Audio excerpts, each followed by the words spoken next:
often want to live up to a certain expectation or ideal. You know, we see that wonderful, I suppose, Hallmark films or something that we've seen on TV where it's this beautiful Christmas and the family are gathered around the fire and everyone's smiling and everyone looks happy. And then the realism kicks in. And then the expectations. Oh, I must produce the perfect meal for the family. Oh, I must make sure that everyone's really happy with their presents. So all of these other things start building above Christmas that are nothing to do with the holiday season, but they're part of just the culture, which has valued our achievements instead of what's really underlying Christmas, which is that joy, that love, that happiness, that sense of community and family that a lot of us are missing out on right now. So I think the first thing to say is this pandemic Christmas, if we dare call it that, let's call it the Christmas during these challenging times, is an opportunity to go deeper into the meaning of Christmas and the holidays and deeper into understanding why we are feeling the way we're feeling right now and what we can do about it, and to genuinely share in those human values that we all share. And I think the first thing I want to share is this idea of a mindful Christmas. Yeah.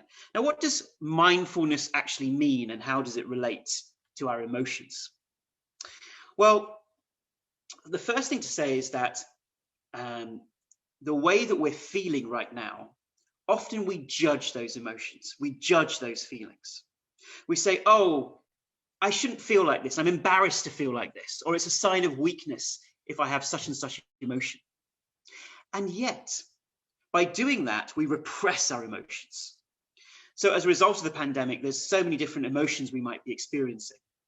And if we push them away, if we feel embarrassed, we actually make it worse. Just like if you have a spring and you push the spring down, the more the pressure builds up within that spring, the more the pressure builds up within us.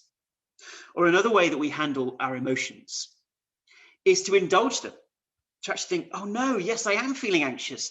That must mean we are in danger. Oh dear, things are really bad right now. So we get caught in that whirlwind of negative emotions.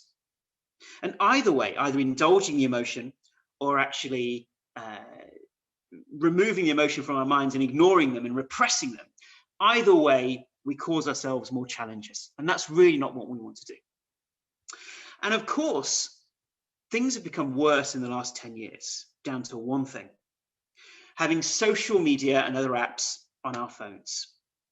So we know that in the last 10 years, people have become more distracted. They've become more anxious, more depressed. And a lot of that is being put down to the fact that we have this always on life. And before, we used to process our emotions. So if we felt sad, we felt angry, we would have time by ourselves, whether it's in a doctor's waiting room or on a bus or sitting at home. We wouldn't be constantly distracted. But right now, when we have a difficult emotion, we can simply distract ourselves with the comfort of a YouTube video or surfing on Facebook or going onto TikTok and watching some amusing videos. They are actually genuinely funny.